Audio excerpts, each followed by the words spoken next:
गणना अध्याय 20। चट्टान से पानी। पहले महीने में सारे इज़राइल के घराने के लोग जिन के निर्जन प्रदेश में पहुंच गए। उन्होंने कादेश में पड़ाव डाला। यहाँ मिरियम की मृत्यु हो गई और उसे वहीं मिट्टी दी गई। इज़राइल के घराने के पीने के लिए वहां जल उपलब्ध ही ना था। वे लोग मोशे तथा अहरोन के विरोध में एकजुट हो गए। लोगों ने मोशे से यह कहते हुए झगड़ा करना शुरू कर दिया, सही होता कि हम भी उसी अवसर पर नाश हो गए होते जब हमारे भाई यहावे के सामने नाश हुए जा रहे थे। क्यों आप यहावे की प्रजा को इस निर्जन प्रदेश में ले आए हैं कि हम और हमारे पशु सभी मृत्यु के कोर हो जाएं? क्यों आपने हमें मिस्र देश से निकालने के लिए मजबूर किया? क्या इस बेमतलब के स्थान में लाकर छोड़ने के लिए? यह तो अन्न या अंजीरों या दाख लताओं या अनारों का देश है ही नहीं, और न ही यहाँ हमारे लिए पीने का पानी उपलब्ध है। यह सुन मोशे तथा अहरोन इज़राइल सभा के सामने से निकलकर मिलन वाले तंबू के प्रवेश के सामने आकर मुंह के बल गिर पड़े। यहाँ उन्होंने यहावे की महिमा के दर्शन हुआ। यहावे ने मोशे को आज्ञा दी, अपनी लाठी अपने साथ लेकर तुम और तुम्हारा भाई अहरोन सारी सभा को इकट्ठा कर उनकी दृष्टि में उस चट्टान से बात करो कि वह अपना जल निकाल दे। ऐसा करके तुम उस चट्टान में से उनके लिए जल निकालोगे कि सारी सभा तथा उनके पशु जल पी सके। फिर मोशे ने यहावे के सामने से वह लाठी उठा ली, ठीक जैसा आदेश उन्हें यहावे की ओर से मिला था। मोशे एवं अहरोन ने सारी सभा को उस चट्टान के सामने इकट्ठा किया और उनसे कहा, विद्रोहियों, अब मेरी सुनो। क्या अब हमें तुम्हारे लिए इस चट्टान से जल निकालना होगा? यह कहते हुए मोशे ने अपनी बाह ऊंची उठाकर अपनी लाठी से उस चट्टान पर 2 बार वार किया और बहुत मात्रा में जल निकलने लगा। सारी सभा एवं पशुओं ने अपनी प्यास बुझा ली।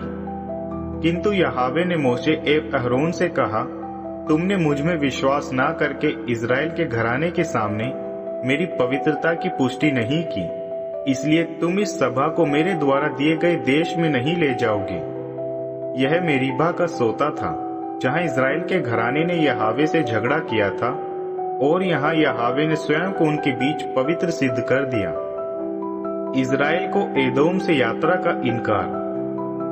मोशे ने कादेश से एदोम के राजा को संदेश वाहकों के द्वारा यह संदेश भेजा, आपके भाई इज़राइल की विनती यह है, आप तो हम पर आई कठिनाइयों को जानते हैं।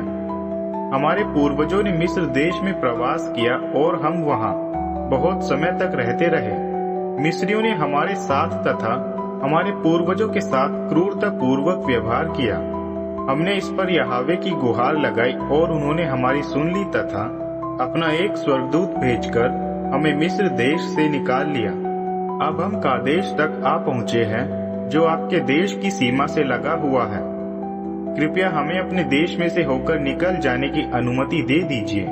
हम ना तो आपके किसी खेत में से होकर जाएंगे और ना किसी दाख की बारी में से, यहाँ तक कि हम तो किसी कुएं के जल का भी उपयोग नहीं करेंगे। हम सिर्फ राजमार्ग का ही प्रयोग करेंगे। जब तक हम आपकी सीमा से पार ना हो जाए, हम ना दाईं ओर जाएंगे ना बाईं ओर। किंतु इस विषय में एदोम का जवाब था, आप लोग हमारे देश में से होकर नहीं जाएंगे, नहीं तो हम आपको तलवार से रोकेंगे। इज़राइलियों ने उससे दोबारा विनती की, हम सिर्फ राजमार्ग से ही यात्रा करेंगे, और यदि हमारे पशु आपका जरा सा भी जल पिएंगे तब हम इसका मूल्य भुगतान कर देंगे। हमें सिर्फ यहाँ से पैदल ही पैदल जाने की अनुमति दे दीजिए, इसके अलावा कुछ भी नहीं। किंतु उसका उत्तर यही था, तुम यहाँ से होकर नहीं जाओगे। तब एदोम उनके विरुद्ध एक मजबूत सेना तथा पक्के इरादे के साथ खड़ा हो गया।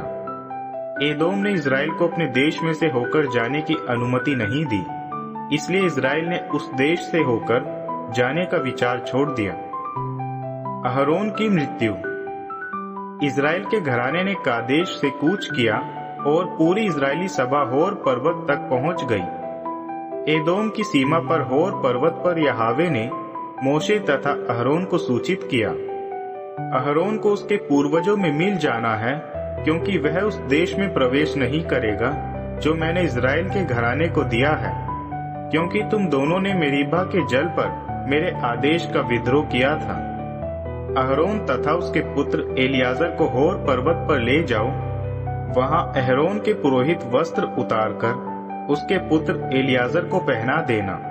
फिर अहरोन अपने लोगों में मिल जाएगा, वहां उसका देहांत हो जाएगा। तब मोशे ने ठीक वही किया जैसा यहोवा ने आदेश दिया था। वे सारी सभा की दृष्टि में होर पर्वत पर चढ़ गए। जब मोशे ने वे कपड़े अहरोन से उतारकर उसके पुत्र एलियाजर को पहनाए, तब अहरोन ने वहां पर्वत शिखर पर अपने प्राणों को त्याग दिया। इसके बाद मोशे एवं एलियाजर पर्वत से नीचे उतर गए। जब सारी सभा को यह मालूम चला कि अहरोन की मृत्यु हो चुकी है, तब सारे इज़राइल के घराने ने 30 दिन अहरोन के लिए विलाप किया।